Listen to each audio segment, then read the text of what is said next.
Hey there, guys. All right, today we are back with some more extra history, this time starting their series on Thermopylae. Episode 1, the Hellenic Alliance.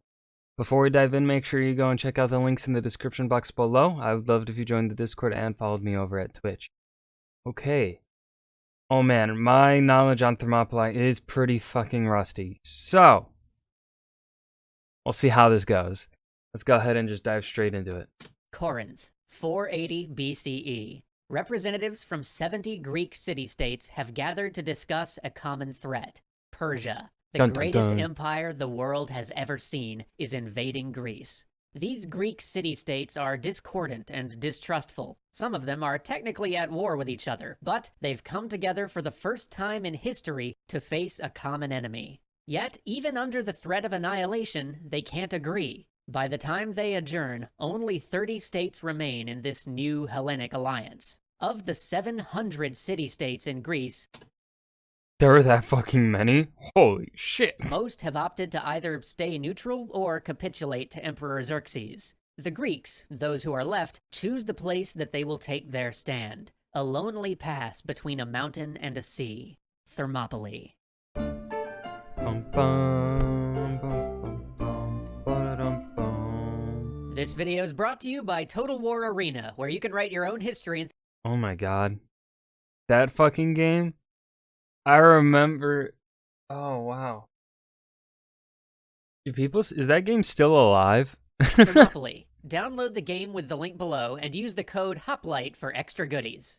The Battle of Thermopylae is one of the most significant events in the ancient world, and also one of the least understood. Because while most accounts of Thermopylae talk about the fighting and the tactics, the actual battle made little strategic difference. Despite the Greek allies' brave defense, Xerxes would break through and burn Athens. Persian armies would harry Greece for another year. But as we will see over these two episodes, Thermopylae was important for a different reason. It came to shape how Greece thought of itself, and how the intellectual descendants of Greece still think about the world. Because Greece wasn't Greece yet. There was no Greek identity. It wasn't a monolithic culture. Rather, it was a handful of city-states that spoke vaguely the same language and worshipped some of the same gods. Many of these presumed Greek states thought that they had more in common with the Persians than their so-called kin. So before we get to the great battles and the heroic events, let's talk about the three players on the board: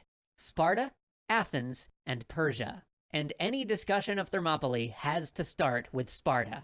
Sparta was, without doubt, one of the most extreme societies in human history. Yeah. Sure. A sort of eugenic warrior state. When each new citizen was born, elders would inspect the baby, killing it if it had physical imperfections. At the age of 7, every Spartan boy entered a state education system that drilled him in the arts of war, brutalizing him both physically and mentally, sometimes to the point of death, all in order to create an effective and unquestioning soldier. Men lived permanently in a barracks, with Spartan society even mandating romance within the bounds of the military. But the result of this oppressive Hey man, you know what they say? Greeks invented threesomes. The Romans added women. brutal system was that Sparta had by far the best heavy infantry in the ancient world. Spartan war consisted entirely of the phalanx, each man guarding the others, moving and fighting in a group. And Spartan society was the same. Duty to the state and self-sacrifice were paramount, and individualism was discouraged. But you can't talk about Spartan culture without talking about the Helots, the massive caste of enslaved people that Spartan society was built upon. Sparta had enslaved its Greek neighbors, forcing them to do back-breaking work. The reason that Spartans could devote their whole culture toward producing soldiers was that none of them had to do labor. Any labor. It was all handled by the people they'd enslaved. Oh, what is the population proportions there? Wasn't it like 70 to 90%? I'm gonna say 70% were Hellenes, right? Like 70% of the population was slaves? Or more? I'm not sure. In fact, by the time the Hellenic allies gathered at Corinth, there were about 7 Helots for every Spartan. And 70%? Yeah. Wait, no. Hold on, 7 to 1. I This don't know math. imbalance left the Spartans in a perpetual fear of slave revolts. They were a warrior society not to fight wars abroad, but to prevent a Helot uprising at home. To ensure this, they kept the Helots in a perpetual state of terror. Spartan death squads regularly stormed Helot dwellings at night, torturing and murdering anybody who breathed resistance. This paranoia was so acute that Sparta often avoided deploying their troops abroad, preferring to guard against the danger within. But this fear also led Sparta to become the Truly a self-destructive society, really. diplomatic juggernaut of ancient Greece. Constantly worried about its own security, the city formed a mutual defense pact with neighboring states, each pledging to come to each other's aid in case of invasion or revolt. And this coalition would form the backbone of Greek resistance against Persia. Of the 30 Hellenic allies, 14 of them joined because of their pact with Sparta. But you know who wasn't part of that pact? Athens. And there was some seriously bad blood between the two. Sparta considered the newly democratic Athens an existential threat, and had even mounted a military intervention to stop its political revolution. After all, Athenian democracy had a tendency to spread, and what would happen if the Helots got wind of this new system of mob rule? This was likely on the mind of the Spartan representative, King Leonidas, as he spoke to the Well, it wasn't entirely mob rule, wasn't it? Wasn't it like the wealthy, the powerful were still kind of in charge of Athens?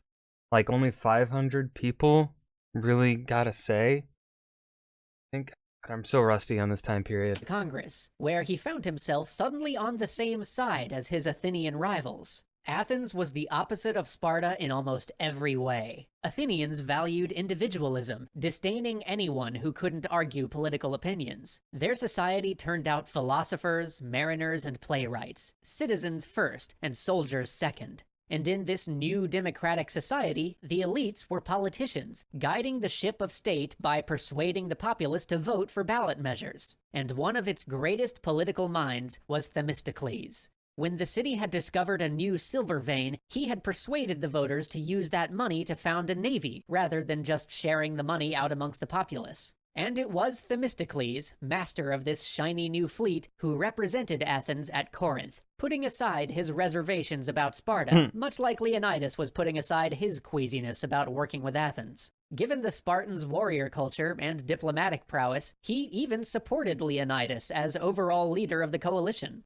Where Sparta brought diplomatic and military might, Athens brought its navy and its creative streak. Because while Athenian democracy was more chaotic than Sparta's dual monarchy, it also gave them room for a more flexible type of strategic and political thinking. But it is important that we don't confuse Athens with a modern democracy. Okay. At most, only about 30% of the male population voted.